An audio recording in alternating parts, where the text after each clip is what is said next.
कौन कर सकता था?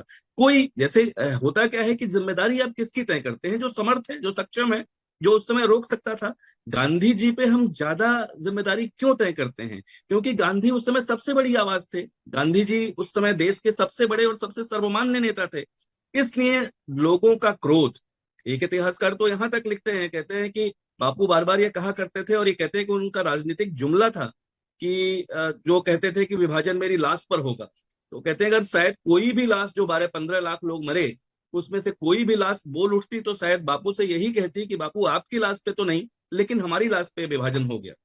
ये शायद पहला सेंटेंस गांधी से बोला जाता। तो जब हम निर्धारित करते हैं तो इसी आधार पे करते हैं कि किसकी सेध थी उस समय, किसके कहने का कोई असर था, किसके कहने से चीजें बदल सकती थी, बन सकती थी या बिगड़ सकती थी।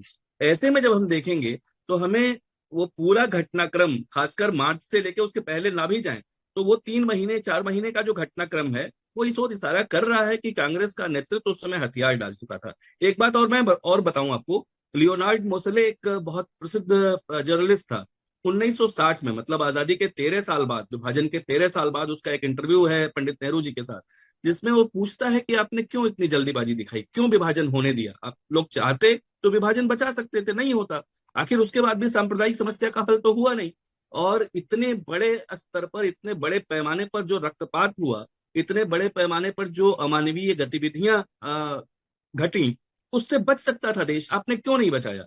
आप, रिकॉर्ड पे है ये इंटरव्यू, आप पढ़ लीजिए उनका। वो कहते हैं कि हम में से ज्यादातर लोग थक चुके थे, अब हम जेल जाने की स्थिति में नहीं थे, और ऐसे में हमारी हिम्मत अब जवाब दे रही थी, हम फिर जेल नहीं जाना चाहते थे।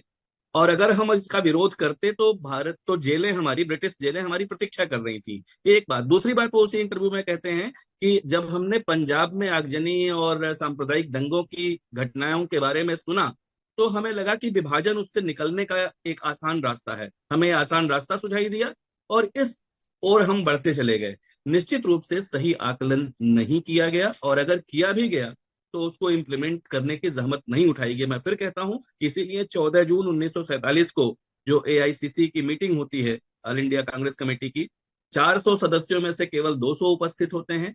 200 में से केवल 158 उस वोट में भाग लेते हैं, और उस 158 में से 129 वोट विभाजन के पक्ष में पड़ते हैं। इसलिए उस जिम्मेदारी से मैं कोई राजनीतिक टिप्पणी नहीं कर रहा। एक शिक्षाविद के रूप में, एक इतिहास के विद्यार्थी के रूप में मुझे दिखाई देता है कि कांग्रेस ने उस समय हथियार डाल दिए थे और विभाजन को अपनी एक नियति के रूप में स्वीकार कर लिया था। सर, मेरा जो लास्ट क्वेश्चन है वो उस पोर्शन को लेकर है। इस मॉड्यूल में एक पोर्शन है कि अब तक हम कैसे झेल रहे हैं पार्टीशन को। अब तक